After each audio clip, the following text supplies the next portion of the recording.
आमच्या न्यूज चॅनलला लाईक करा, शेअर करा, सबस्क्राईब करा आणि बेल आयकॉनवर क्लिक करा।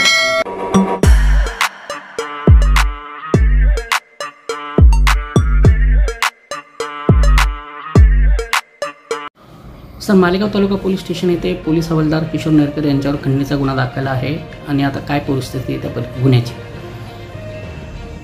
पोलीस हवालदार किशोर नेरकर यांच्याविरुद्ध मालेगाव तालुका पोलीस स्टेशनला गुन्हा रजिस्टर नंबर 135/2025 हा गुन्हा खंडणी संदर्भात दाखल झालेला आहे। या गुन्ह्याच्या कामी किशोर नेरकर यांच्या वतीने आम्ही आज मालेगावतील जिल्हा न्यायालयात अटकपूर्व जामीन मिळण्यासाठी अर्ज दाखल केला होता। सर्व जामीन अर्जाच्या कामी न्यायालयासमक्ष युक्तिवाद झाल्यानंतर मेहरबान कोर्टाने किशोर नेरकर यांना अंतरिम अटकपूर्व जामीन मंजूर केलेला आहे आणि किशोर नेरकर यांनी मालेगाव तालुका पोलीस स्टेशनला या गुन्हा तपास कामी सहकार्य करावे।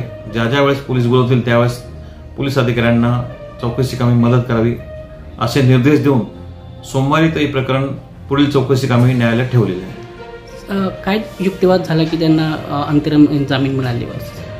या घटनेची फिर्याद जी दाखल झालेली आहे त्या फिर्यादमध्ये अग्रवाल नामक व्यक्तीने, संतोष अग्रवाल या नामक व्यक्तीने अशी तक्रार केली आहे की दिनांक 12/2/25 रोजी ही घटना घडलेली आहे आणि त्याची फिर्याद मात्र 12 दिवस विलंबाने म्हणजे 24/2/25 हा गुन्हा दाखल केलेला आहे आणि या झालेल्या 12 दिवसाच्या विलंबाच्या काळामध्ये ही जी मानकट होती वादग्रस्त मानकट ही मालेगाव येथून दिल्लीला 5 दिवसांनी पोहोचली आणि दिल्लीला 5 दिवसानंतर पोहोचल्यानंतर तिथून परत पूर्ण 12 दिवसानंतर विलंबाने फिर्याद नोंदल्या गेलेली।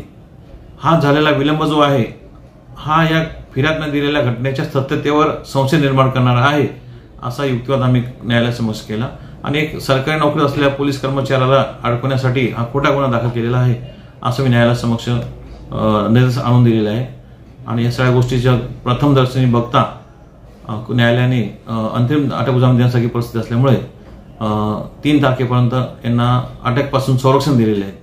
त्यांच्यासोबत त्यांचा वाहन चालकावर बी गुन्हा दाखल होता, त्यांचा काय? नाही, वाहन चालकाचं आमच्याकडे काही प्रकरण आले नाही त्यामुळे त्याबद्दल काय मला सांगता येणार नाही।